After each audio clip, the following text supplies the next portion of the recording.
नमस्कार दोस्तों, आपका स्वागत है हमारे चैनल स्टडी विद एसके में।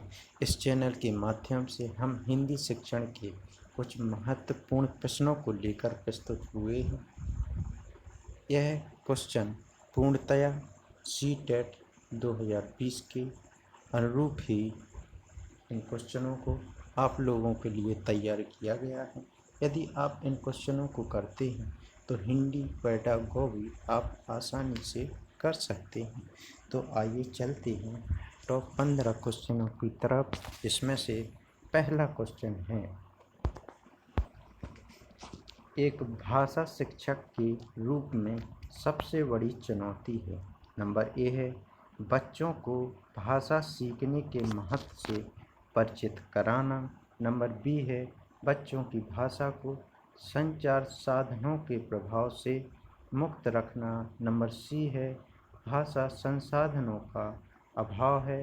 नंबर डी है बहुभाषी कक्षा के शिक्षण के लिए उचित रणनीतियाँ तय करना। तो आप सभी लोग इसका आंसर मुझे कमेंट बॉक्स में लिखकर ज़रूर बताएं कि इसका आंसर क्या है। तो इसका आंसर स्पष्ट रूप से आप सभी लोग जानते हैं कि क्वेश्चन नंबर डी है, क्योंकि कक्षा में बहुभाषा के शिक्षण के लिए उचित रणनीतियाँ तय करनी होती हैं, क्योंकि इसी माध्यम से बालक शिक्षा को ग्रहण करता है। अगले क्वेश्चन की तरफ बढ़ते हैं। नंबर 2 है प्राथमिक स्तर पर कौन सा भाषा शिक्षण का उद्देश्य नहीं है। यहाँ आप लोगों को ध्यान देना है कि यहाँ पे नेगेटिव क्वेश्चन आया है, तो हम लोगों को ऐसे क्वेश्चन के आंसर की तरफ जाना है जहाँ पर नेगेटिव पॉइंट दिया हो।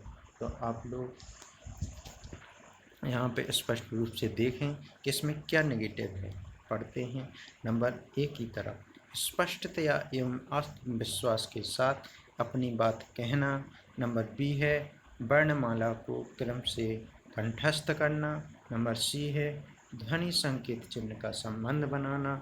नंबर डी है विभिन्न संदर्भों में भाषा का प्रभावी प्रयोग करना। तो आप सभी लोग यहाँ पे समझ रहे हैं कि जो आंसर नंबर बी है वो पूर्णतया नेगेटिव है, तो इसका आंसर हो जाएगा बी, क्योंकि हमें बालक को कंठस्थ नहीं करवाना। अगले क्वेश्चन की तरफ बढ़ते हैं। क्वेश्चन नंबर 3 है भाषा शिक्षण के संदर्भ में कौन सा कथन सही नहीं। देखिए दोस्तों, फिर से नेगेटिव क्वेश्चन आया है, तो आपको देखना है कि इसमें कौन सा आंसर नेगेटिव है। तो चलिए बढ़ते हैं। नंबर ए है भाषा अर्जन और भाषा अधिगम में अंतर होता है। नंबर बी है भाषा शिक्षण में केवल भाषाई शुद्धता पर ही बल रहता है।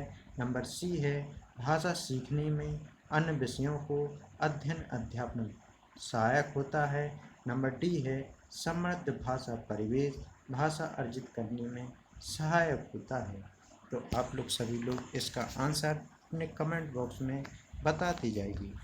तो इसका आंसर स्पष्ट रूप से आप समझ सकते हैं कि इसका आंसर तीसरे का बी है, क्योंकि यहाँ पर नेगेटिव बात कही गई है कि भाषा शिक्षण में केवल यहाँ पर एक नेगेटिव वर्ड है। इसके माध्यम से ही यह क्वेश्चन का आंसर बी है। अगले क्वेश्चन की तरफ बढ़ते हैं। क्वेश्चन नंबर 4 है भाषा शिक्षण का संप्रेषण परक उपागम है। तो क्वेश्चन 4 की तरफ बढ़ते हैं। तो इसका पहला है भाषिक संरचनाओं की जानकारी पर बल देना। नंबर बी है संदर्भ में भाषा प्रयोग की कुशलता पर बल देता है। नंबर सी है मातृभाषा प्रयोग का निषेध करता है, बोलना कौशल पर बल देता है। तो आप लोग स्पष्ट रूप से समझ रहे होंगे कि इसका आंसर बी है। तो चौथे का क्या हो गया, बी हो गया। अब बढ़ते हैं क्वेश्चन नंबर 5 की तरफ। प्लूटो का एक कथन कि बच्चा बड़ों के बीच एक विदेशी की तरह होता है किस भाषिक सच्चाई की ओर संकेत करता है। नंबर ए है बच्चे अपनी भाषा में बोलते हैं जिससे बड़े सही नहीं समझ पाते। बच्चा बड़ों से उम्र में छोटा होने के कारण अजनबी बना रहता है।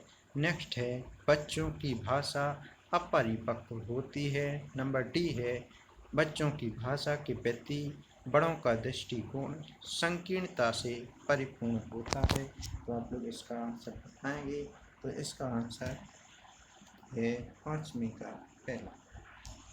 अगले क्वेश्चन की तरफ बढ़ते हैं। तो क्वेश्चन नंबर 6 है भाषा की कक्षा में कहानियाँ। क्वेश्चन नंबर 6 है भाषा की कक्षा में कहानियाँ मनोरंजन का साधन है, पाठ्य पुस्तक का एक पाठ है। विभिन्न प्रकार की भाषाएं संरचना और चिंता विकास की संभावना के लिए होती हैं। नंबर डी है भाषा कौशल के विकास के एकमात्र साधन है। तो यहाँ पे आप लोग देख रहे हैं कि भाषा की कक्षा में कहानियाँ न मात्र की एक मनोरंजन का साधन है, बल्कि विभिन्न प्रकार की भाषाओं संरचनाएं और चिंतन विकास की संभावना लिए होती हैं। तो इस प्रकार से आंसर नंबर सी हो गया। क्वेश्चन नंबर अगले की तरफ बढ़ते हैं। क्वेश्चन नंबर 7 है भाषा कौशलों के संदर्भ में कौन सा कथन सही है। भाषा कौशलों के संदर्भ में कौन सा कथन सही है, तो आपको बताना है। नंबर ए है सुनना, बोलना, पढ़ना और लिखना एक क्रम से सीखे जाते हैं। दोस्तों ऐसी कोई बात नहीं है कि सभी चीज़ें एक ही क्रम से सीखनी है कि सुनना, बोलना, पढ़ना और लिखना। नंबर बी है सुनना और पढ़ना निष्क्रिय कौशल है। ऐसा भी नहीं है कि सुनना पढ़ना केवल निष्क्रिय कौशल है।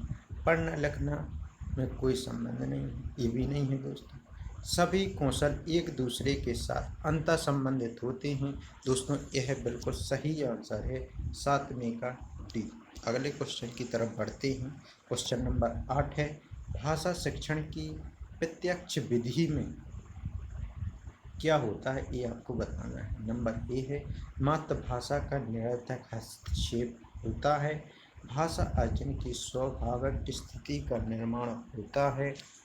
अतिरिक्त शिक्षण सामग्री की कोई आवश्यकता नहीं।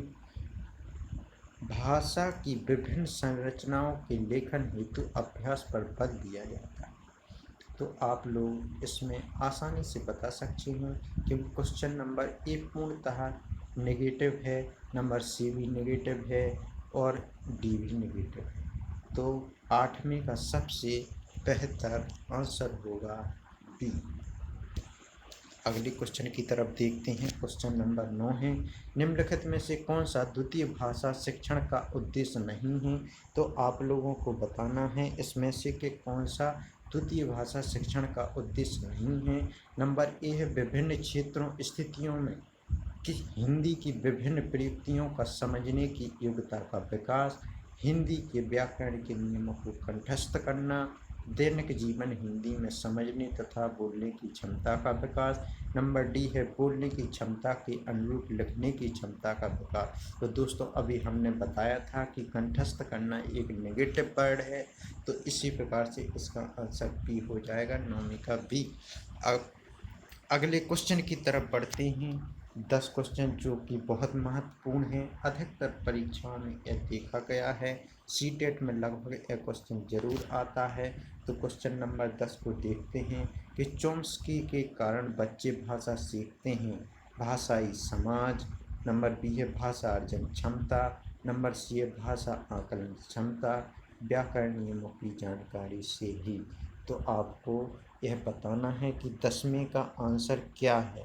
तो इसमें से चॉम्स्की के अनुसार यह बताते हैं कि भाषा को अर्जन के माध्यम से सीखा जा सकता है। तो इसका आंसर बी हो गया। दोस्तों अगले क्वेश्चन की तरफ बढ़ती हैं। क्वेश्चन नंबर 11 है भाषा शिक्षण में अनिवार्य है। मतलब कि भाषा शिक्षण में किसकी अनिवार्यता अधिक है, यह आपको बताना है। मानक भाषा पर बल, समग्रवादी दृष्टिकोण, विशेष आवश्यकता वाले बच्चों के साथ भिन्न व्यवहार, वर्तनी संबंधी गृहकार्य। तो आपको 11 का बताना है। तो इसमें स्पष्ट रूप से क्वेश्चन बी होगा समग्रतावादी दृष्टिकोण। क्वेश्चन नंबर अगले की तरफ देखते हैं। भाषा, तो यह आपको बताना कि भाषा क्या है। तो नंबर ए है विद्यालय में ही सीखी जाती है, एक नियमबद्ध व्यवस्था है, सदैव व्याकरण के नियमों का ही अनुगमन करती है, नियमों की जानकारी से निखरती है। तो इसका सीधा सा आंसर बी है कि यह एक नियमबद्ध व्यवस्था है। क्वेश्चन नंबर 13 है, द्वितीय भाषा के रूप में हिंदी सीखने का मुख्य उद्देश्य है। नंबर ए है मानक हिंदी लिखने में निपुणता प्राप्त करना। नंबर बी है हिंदी और अपनी मातृभाषा के अंतर को कंठस्थ करना। सी है हिंदी के व्याकरण पर अधिकार प्राप्त करना। नंबर डी है दैनिक जीवन में हिंदी में समझने तथा बोलने की क्षमता का विकास करना। तो आप दोस्तों इसमें बताइएगा कि कौन सा आंसर सही है।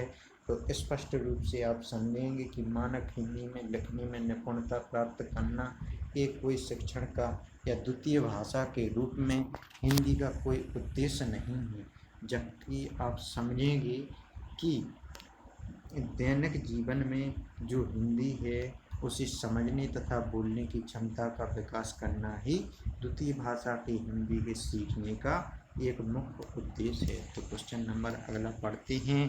क्वेश्चन नंबर 14 है, इसको देखेंगे आप लोग। क्वेश्चन नंबर 14 को, सोहेल 1 साल पहले असम से पंजाब आया है। वह हिंदी भाषा का प्रयोग करते समय त्रुटियां करता है। एक शिक्षक के रूप में आप किस कथन को सही मानेंगे। दोस्तों पढ़ते हैं क्वेश्चन को। नंबर ए है उसे रोज 1 घंटा हिंदी भाषा के शब्द बोलने का अभ्यास कराना चाहिए। बिल्कुल सही बात नहीं है। नंबर बी है सोहेल को भाषा प्रयोग के अधिकाधिक अवसर प्रोत्साहन देना चाहिए। नंबर सी है सोहेल को बार बार उस त्रुटियों के बारे में बताना चाहिए। सोहेल की मातृभाषा का प्रभाव लक्ष्य भाषा पर नहीं पड़ने देना चाहिए। दोस्तों आप स्पष्ट रूप से समझ रहे हैं कि सबसे अच्छा आंसर इसमें बी है कि सोहेल भाषा की अधिकाधिक अवसर व प्रोत्साहन देना चाहिए, जिससे वह आगे सीखने की इच्छा को बनाए रखे। नंबर 15 क्वेश्चन सबसे लास्ट क्वेश्चन है 15, भाषा अर्जन। भाषा अर्जन आखिर है क्या, यह आपको बताना है कि भाषा अर्जन क्या है। शिक्षक की आवश्यक उपस्थिति की मांग करता है, भाषा की कक्षा में ही संभव है, सहज स्वाभाविक होता है, प्रयासपूर्ण होता है। तो भाषा परिवर्तन सहज और स्वाभाविक होता है, क्योंकि भाषा को सीखना एक स्वाभाविक ढंग है।